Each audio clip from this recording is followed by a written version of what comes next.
All right, let's get right into this. We all know the story of Genesis, don't we? In the beginning, the 7 days, the creation of heaven and earth, light, life, all of it, right up to humankind. I mean, it's one of the most foundational stories in the entire world.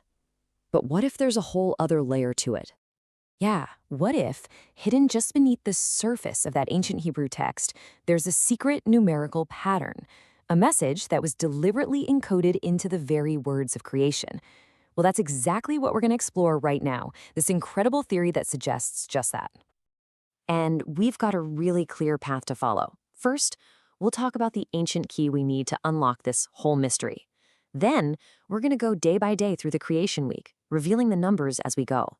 And finally, we'll put it all together to see the grand pattern and, understand its pretty stunning implication. So you're probably asking, how on earth do you find a mathematical pattern in a story this old? Well, it's not about forcing some modern idea onto it. The key is actually using a system that was built right into the original Hebrew language itself. This is our master key. It's called Gematria. And this isn't just about assigning random numbers to letters. It's a system where the alphabet and the number system are basically one and the same. And that means every single word, every name, every phrase in the original text has like a numerical soul, a mathematical value just waiting to be discovered. Let's see how this works with a perfect example, the Hebrew word for the first man, Adam. Okay, so the first letter, Aleph, has a value of 1, the second one, Dalet, is 4, and the third, Mem, is 40. You just add them up, and you get 45. It's a really straightforward calculation that you can apply to every single word in the text. Pretty simple, right? Okay, so now that we have our tool, let's put on our code breaker hats. We're going to apply this Gematria system to all the different things created on each of the 6 days in the first chapter of Genesis. On day 1, the absolute foundational elements of the universe are brought into being. We're talking big stuff here. The heavens, the earth, and the very idea of light itself. So, using Gematria, we get the values for these creations. Shemayan for heaven is 390, Eretz for earth is 291, and Or for light is 207.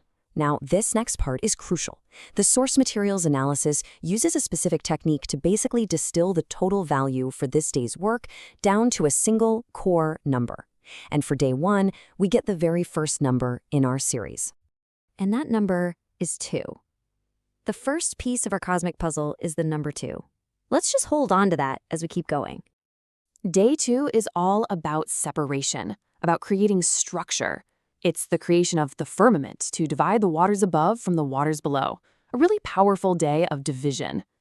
And incredibly, when we apply the exact same Gematria calculation and reduction to the creations of day 2, we get the exact same result. The number 2 shows up again. Now, what might have seemed like just a coincidence, well, it's starting to look like a pattern. Okay, day 3 is when the world really starts to pop with life. The dry land appears, the seas are formed, and all this vegetation, grasses, fruit trees, just springs into existence. The numerical result for this super vibrant day boils down to the number 1. So our sequence so far is 2, 2, 1. The pattern is definitely getting interesting. Day 4 lights up the entire cosmos. The sun, the moon, and all the stars are put into place to rule the day and the night, and of course, to mark the seasons. And the number for this day of celestial creation, it's 4.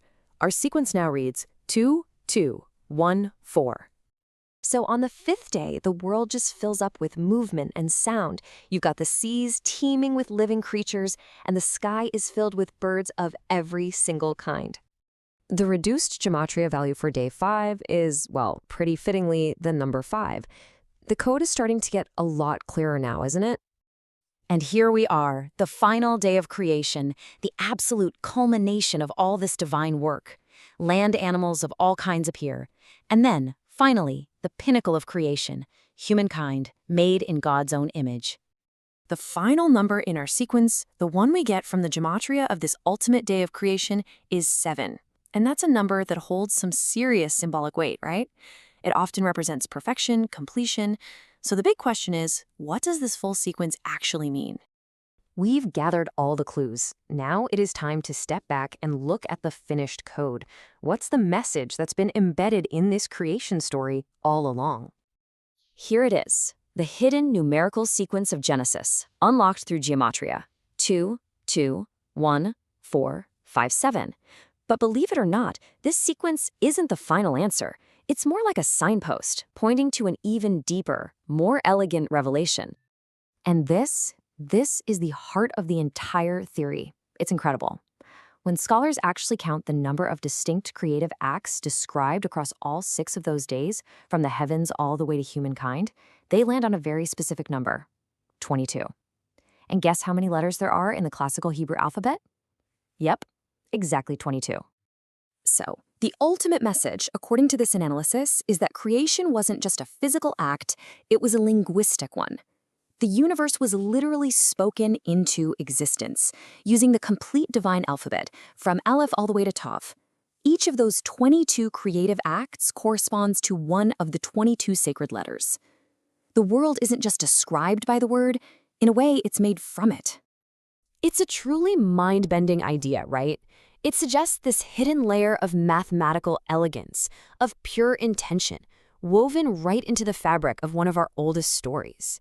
It really leaves you wondering, if a code like this can be found in Genesis, what other secrets might be waiting to be deciphered in the numbers of other ancient texts? What else have we just not discovered yet?